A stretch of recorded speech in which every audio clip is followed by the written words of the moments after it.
तुळवळ म्हणते की विविध रंगछटा आणि असंख्य रंगांनी न्हाऊन निघालेले चेहरे अशीच काहीशी कल्पना आपल्या डोळ्यासमोर येते। परंतु यवतमाळ जिल्ह्यातील मारेगाव तालुक्यातील बोरी गदाजी असे एक गाव आहे ज्या ठिकाणी रक्ताची होळी खेळली जाते।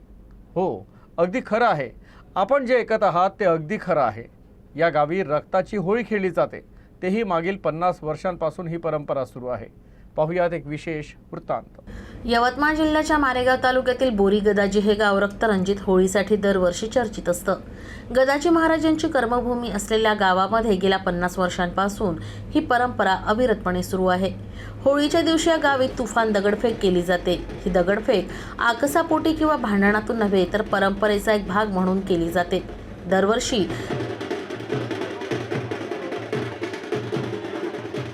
फाल्गुन मास पौर्णिमा म्हणजेच होळीच्या दिवशी या गावी गदाजी महाराज यांची भव्य यात्रा भरते। यात्रेमध्ये मोठ्या संख्येत भाविक येतात। दरम्यान हे भाविकच एकमेकांवर दगडफेक करतात, तर ही दगडफेक श्रद्धेची मानली जाते। तर मुख्य म्हणजे एकमेकांचं रक्त निघेपर्यंत ही दगडफेक सुरूच असते। या परंपरेमागील आख्यायिकेनुसार 50 वर्षांपूर्वी या गावी गदाजी महाराजांचं वास्तव्य होतं। एके दिवशी एका लहान मुलाला दगड फेकून मारले असता तो मूल जागीच ठार झाला। या घटनेमुळे गावकरी खवळले आणि गदाजी महाराजांना बांधून ठेवण्यात आलं। तेव्हा गदाजी महाराजांनी मृत झालेल्या मुलाला होळीचं भस्म लावा, तो जिवंत होईल असं सांगितलं आणि त्यानुसार तसं झालंही आणि तेव्हापासून इथं दगडफेकीची परंपरा सुरू झाली आहे।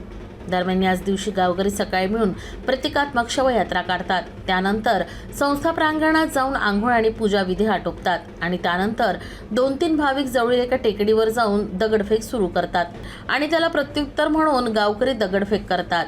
तर रक्तबंबाळ होईपर्यंत ही दगडफेक सुरूच असते। तर प्रशासकीय पातळीवरून ही परंपरा बंद करण्याचे प्रयत्न झाले, मात्र कोणत्या ना कोणत्या कारणानं गावकऱ्यांचा विश्वास या परंपरेवर कायम असल्यानं ही प्रथा देखील अजूनही सुरूच आहे।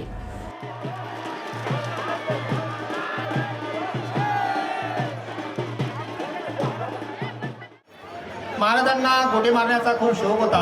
महाराज घोडे मारायचे, घोड्यावर परेड करायचे असा इतिहास सांगतो। आता आम्ही तर महाराजांना पाहिलं नाही, पण आमचे आजोबाई सांगायचे की आम्ही सुद्धा महाराजांना पाहिलं नाही। म्हणजे फार पूर्वी हे महाराज या ठिकाणी होऊन गेलेले आहेत आणि तो गोटमारीचा खेळ या गाववासियांनी आजपर्यंत जपून ठेवलेला आहे तो परंपरा। आणि महाराजांच्या नावाने ही गोटमार या बोरिया गावामध्ये, मारेगाव तालुक्यातील बोरिया गावामध्ये होत असते दरवर्षी।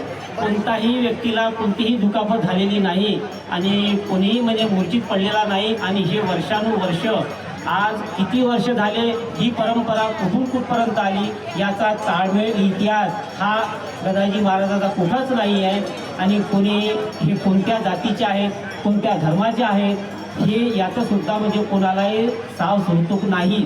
आज कोणी म्हणतात हे वय ते वय, परंतु महाराजाचा इतिहासच नाही आणि हे सगळे भोदाजी महाराज, नगाजी महाराज हे सगळे महाराजाचे गुरुभाऊ आहेत।